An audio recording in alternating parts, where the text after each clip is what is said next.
Well, this is the midweek edition of the program. This is TVC Sports Desk, and I am Promise Afoge. And I am Mian Akiri on the program. Northern rivals Arsenal and Chelsea play for continental glory tonight in the Europa League final in Baku. And also on the program today, President of the Nigeria Football Federation, Amaju Pinnick, will be live in the studio to discuss latest developments in Nigerian football. Details of these and more on the show. TVC Sports Desk. Well, if you can hear me, let's indeed take a look at them. The Super Eagles, they missed the last two editions of the Nations Cup. Now they will be playing a 24-team tournament in Egypt. What should Nigerians expect from the Super Eagles? Yeah, thank you very much. First, I'd like to commend your studio. It's a very beautiful studio. I mean, yeah, I'm amazed and very, very impressed. So kudos to you guys. You guys have done a lot of work.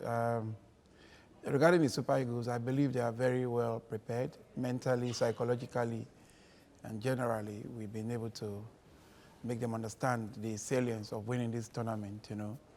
And we are not going anything less, you know. At the moment, we are number 3 in the FIFA ranking as it concerns Africa.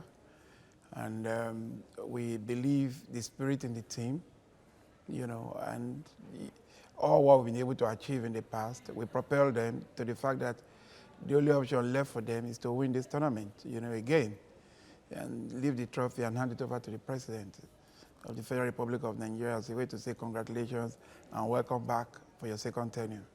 We want to do that. We work and pray towards achieving that. And we believe it's achievable with every available FIFA window we have explored in terms of trying to prepare the team.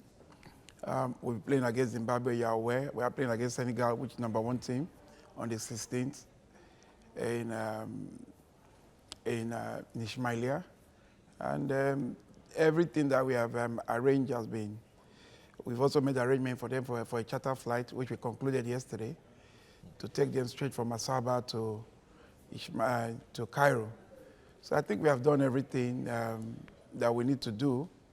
So the buck is on the players for them to achieve what we have set out for them to achieve.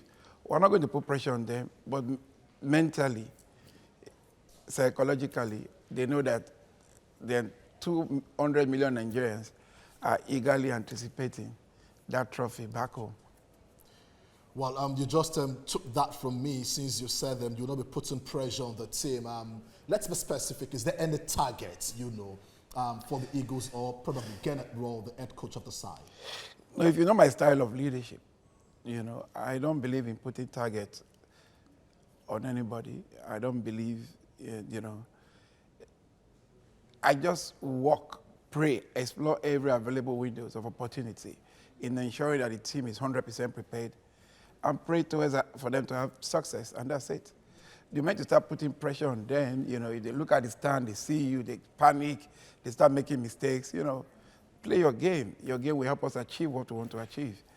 I mean, during my stay, I learned this when I was the executive chairman of the Delta State Sports Commission, not to put pressure on athletes, and it paid off.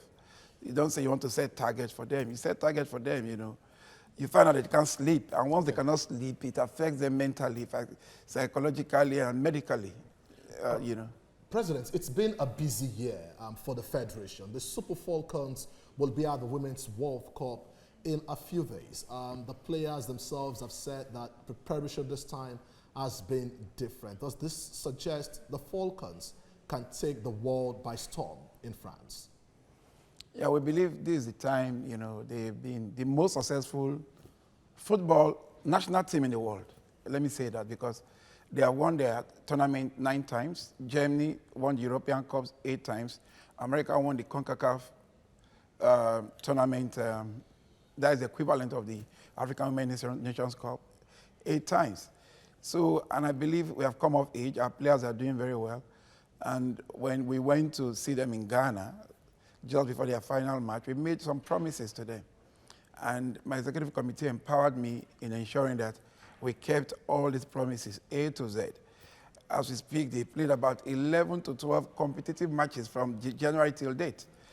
They'll be playing Slovakia on Monday again. That'll be their final game before they go to Paris, before they go to France. And we have really, really prepared the team. And people used to say it's only Super Eagles now, Super Falcons. And the good news is that where they are camped right now is where the Super Eagles camped. Interesting. You know, before going to the World Cup. So we are trying to do something in spite of the enormity of challenges that we are having.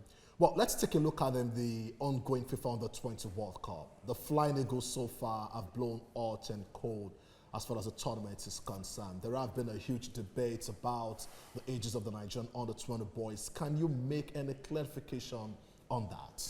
Yeah, first I'd like to say that I'm not going to sit here and condemn those boys. Those boys are very young. They are very enterprising. Can I take your mind back to Saudi 89 when they and condemn those boys? Those boys are very young. They are very enterprising. Can I take your mind back to Saudi 89 when them and co were playing? Daman Miracle. Can you compare them with these boys now? And to me, under 17, under 20, these are developmental tournaments. And it's only in Africa we see these tournaments as do or die. In Europe and other climes. Last year, England won the under 20. Guess what? It was the head of competitions in English department, Jane Bettman, that went to the airport to receive them. Quietly, there was no parade in the bus, because the moment you start doing that, it gets into the heads of the players. And what happens after that? So it's a developmental tournament. I believe you, in as much as possible, you want to criticize the team. You find that there's a lot of pluses in the team. Look at the boy from Man City. Look at the other players. They are young. Look at Cohen, the left full back. You know that in a few years, this guy will develop into the Super Eagles. That is what we are out for. These are developmental tournaments. The important thing is for them to be in the world stage. I'm not saying that we don't want to win this tournament. We want to win. But the major reason is President, developmental. Because of time, let's take a look at the NFF bill that has been passed after several years of running football. But the world is waiting for the assent from the presidency. How excited are you in 60 seconds? No, we feel very fulfilled. We want to thank the leadership of the National Assembly. We want to thank the Honorable Minister for Sports for his own contribution. We also want to thank the President of the Federal Republic of Nigeria, who believes in football, you know, and who believes in our administration. So I want to thank them. But also, importantly, we want to see this as a turning point in terms of football development. Of course, you know what it does. First, it creates that framework for Nigeria to have that football economy we have always craved for. If you look at the value chain, you know, that will come out of this, you know, clearly you will see from manufacturing to media to merchandising, okay. You know, you cannot the benefits you cannot put in one place, trust me, is huge. And it creates that independence, that semi-independence that the Federation has always been looking for. President, I must say time is not our friend. Many thanks for indeed being a part of the show, and we'd love to indeed have you once again to take a look at sport. Well, promise, Melvin Amaju Pinnick has spoken so much, especially the bill issue. Well, Amaju will be on our weekend show, Sports Week, and you can watch out for a more extensive expose as regards all he's tried to say on the program today at the weekend at 11:30 a.m. on this channel. Many thanks to you all for being a part of the program as we look forward to the big one, talking about the Europa League final later tonight. I am Promise Afobe. And I am Mian Akil. Bye-bye now. Good night.